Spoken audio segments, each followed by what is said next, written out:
So let's talk about list fields and merge tags. Go ahead and go to your lists. We're going to use this one. Let's go look at the settings. Once you're on settings, take a look at this here, list fields and merge tags.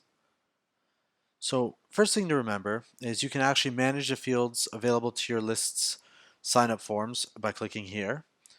So if you do that, you can actually go ahead and manage. You can also deal with groups and creating groups right here. And that way you can use segmentation. And also within the sign up forms, you can add groups to sign up forms so that subscribers will actually choose their interests as they sign up, and that will place them into different groups. Okay, but here on the list fields and merge tags page, you can see here that we are utilizing, let's get rid of these, don't need those. So the ones that we're making visible here are the email address, first name, and last name.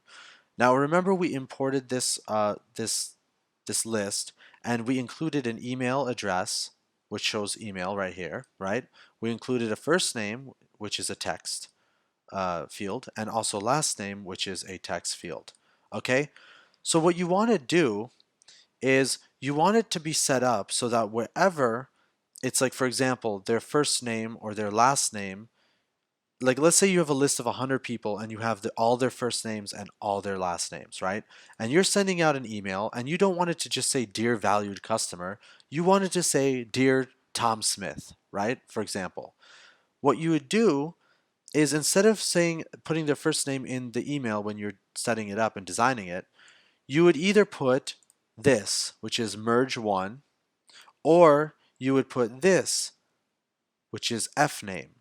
And if you want to, you could customize it. You could say, like, for example, first name, and then you could actually spell it out like last name, right?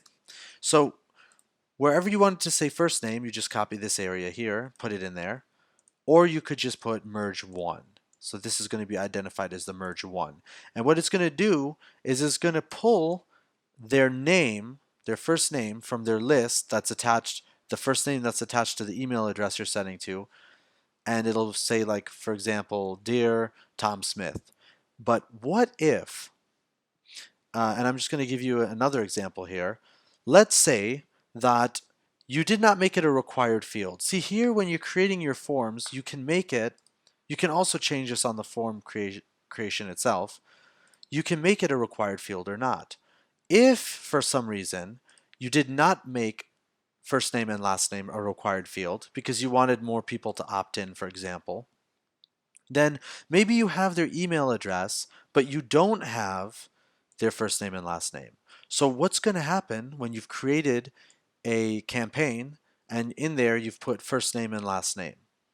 Okay, obviously it's going to be an issue because it doesn't exist in the file because they never input it when they filled out their form to sign up for your to your list. So what you can do is you could put what's called a default merge tag. Okay, for example, you could put valued customer. And what this will do is when the email is sent out and it identifies that there isn't actually a first name and last name in their file, it's going to replace it with valued for the first name and then customer for the last name. And that's why I separated these out. So then instead of getting hello Mr. Tom Smith, they're going to get hello valued customer. That way it doesn't look bad either way. So if they provide the information, you'll be able to actually make it more personable, and more of a feeling that they're getting that extra level of service. But if for any reason they didn't provide it, no problem. They're still a valued customer and we can call them that. So that's how merge tags work.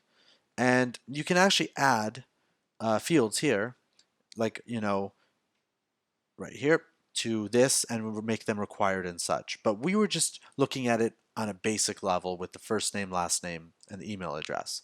Now, of course, this is already filled out here because it is the email. It's the main piece of information. And you can actually use this email or you can use merge. Now, if for any reason you try to use like email, for example, in here, then you're going to start running into issues. So make sure if you are customizing this that it's not something that's already utilized. Okay, so once you're done doing all that, you can actually save the changes, and you can utilize these merge tags here to bring up the information that you are looking to bring up when you actually send out emails and campaigns.